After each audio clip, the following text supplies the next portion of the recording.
در زندگی یکدیگر را پیر نکنید. انسان‌ها یک بار پیر نمی‌شوند، انسان‌ها را انسان‌ها پیر می‌کنند. در یک لحظه، با یک سخن، با یک رفتن، با یک آمدن، با یک انتظاری و با یک کلامی که می‌روم، انسان‌ها پیر می‌شوند. بکوشید قدر یکدیگر را بدانید.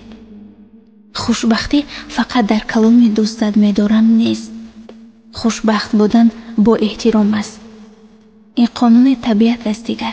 وقتی یک نفر احترام زیادی کرد، شما را خود خود دوستش می‌دارید.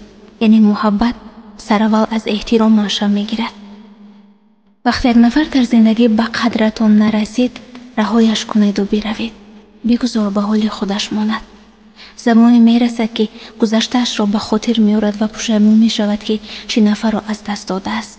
وقتی می‌بیند یک نفر قدرش را نمی‌داند، وقتی می‌بیند یک نفر با وجود تمام امکانات‌هایش قبولش نمی‌کند، وقتی می‌بیند که یک نفر خیانتش می‌کند، تو را به خاطر می‌آورد و پشیمان می‌شود. وقتی در جایی که احترام ندارید، نکوشید که آنجا بمانید. میروم بگو، به خودت قرار بگذار، روی خودت فرمان بده. نگذار که دل تو را فرمان بدهد. وقتی انسان دوست می‌دارد، نابینا می‌شود، ناشنوا می‌شود، خطاهای دوست داشته‌اش را نمی‌بیند. شما فقط کلام دوستت می‌دارمش را نشنوید، کور نشوید. رفتارهایش را هم در نظر گیرید. رفتارهایش را هم ببینید که نسبت شما چگونه به احترامی می‌کند، شما را نادیده می‌گیرد، شما را بی‌قدری می‌کند.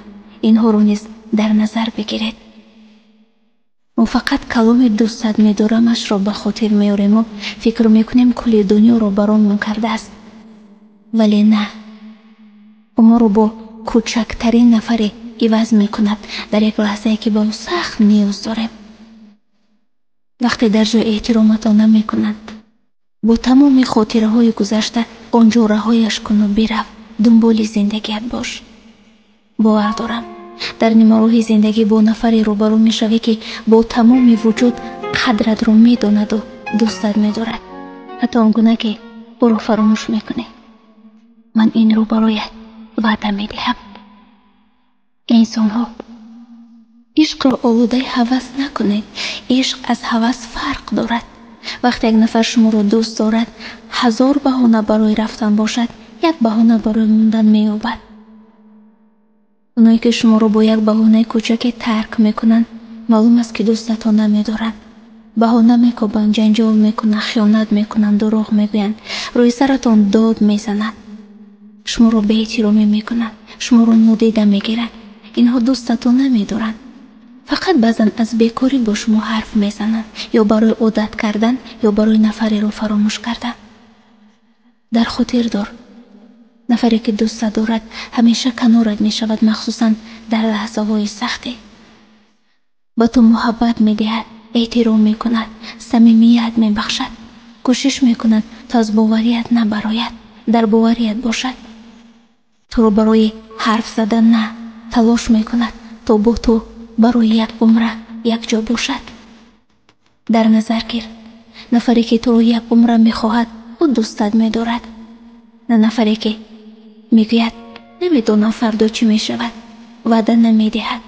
برای اعتمادی یک مناسبت وعده حقیقی باید در این میان باشد تا به یک دیگر سخت باوری داشته باشی.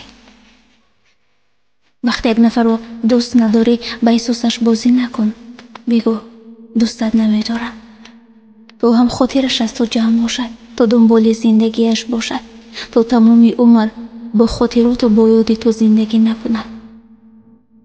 من همین گونه‌ام. وقتی دوست نداشتم رها میکنم، وقتی دروغم گفتن رها میکنم، وقتی شکستم دادن رها میکنم.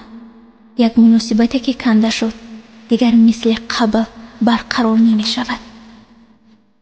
همین است که ما همیشه بی‌قدر می شویم، چون همه وقت بخشیدیم، قبول کردیم.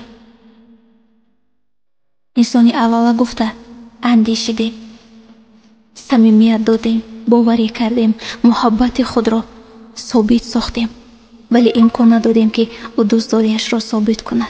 همین بود که هر لحظه بی‌قدر شدیم. این عشق نیست. در این دنیا فقط عشق به خداوند است، به پدر و مادر، ба волидон, ба оила, ба фарзанди падар. дигараш фақат як одат аст. ман бовар дорам вақте як ҳафта, як моҳ, як сол ҳарф назадӣ, яқин бидон фаромӯшаш мекунӣ. худатро маҷбур кун. метавонӣ. ту метавонӣ фаромӯш кунӣ. инро ман бо боварӣ мегӯям. бира дунболи нафаре ки тавонад бароят лабханд биёрад, на ин ки ашкҳоятро бирезонад. дар ин дунё як бор зиндагӣ мекунӣ. ҳадди ақал барои худат зиндагӣ кун. нагузор, ҳеҷ гоҳ нагузор то ғуруратро касе зири по кунад. нафаре ки дӯстат дорад бо вуҷуди тамоми далелҳо канорат мемонад ва дастатро раҳо намекунад. дар хотир дор.